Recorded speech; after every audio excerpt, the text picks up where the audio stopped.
गरीब की शादी। एक छोटे से गांव में रामू नामक एक गरीब व्यक्ति रहता था। उसकी आर्थिक स्थिति बहुत ही खराब थी, लेकिन वह अपने मेहनती और ईमानदार स्वभाव के लिए जाना जाता था। रामू की एक बेटी थी जिसका नाम मीरा था। मीरा बहुत ही खूबसूरत और संस्कारी लड़की थी जो गांव में सबकी चहेती थी। एक दिन रामू की पत्नी सरला ने रामू से कहा, मीरा अब बड़ी हो गई है। हमें उसकी शादी के बारे में सोचना चाहिए, लेकिन हमारे पास इतने पैसे कहाँ कि हम उसकी शादी धूमधाम से कर सके। रामू ने एक लंबी सांस ली और कहा, तुम सही कहती हो सरला। मैं हर रोज मेहनत करता हूँ, लेकिन फिर भी इतनी बचत नहीं हो पाती कि मीरा की शादी के लिए पर्याप्त हो। फिर आता है समाज का दबाव। गांव के सरपंच रामलाल ने एक दिन रामू से कहा, राजू भाई, मीरा अब शादी के लायक हो गई है। तुमने उसके लिए कोई लड़का देखा है? रामू ने हिचकिचाते हुए जवाब दिया, सरपंच जी, हम तो गरीब लोग हैं। हमारे पास इतने पैसे नहीं है कि हम उसकी शादी धूमधाम से कर सके।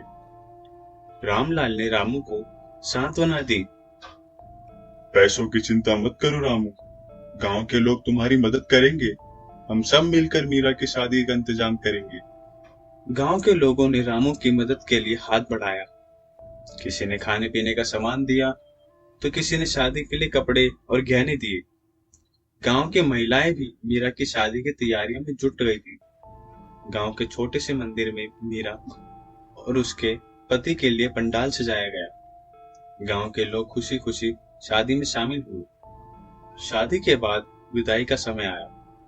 सरला ने मीरा को गले लगाते हुए कहा, बेटा, अपने ससुराल में सबका सम्मान कर और हमेशा खुश रहना।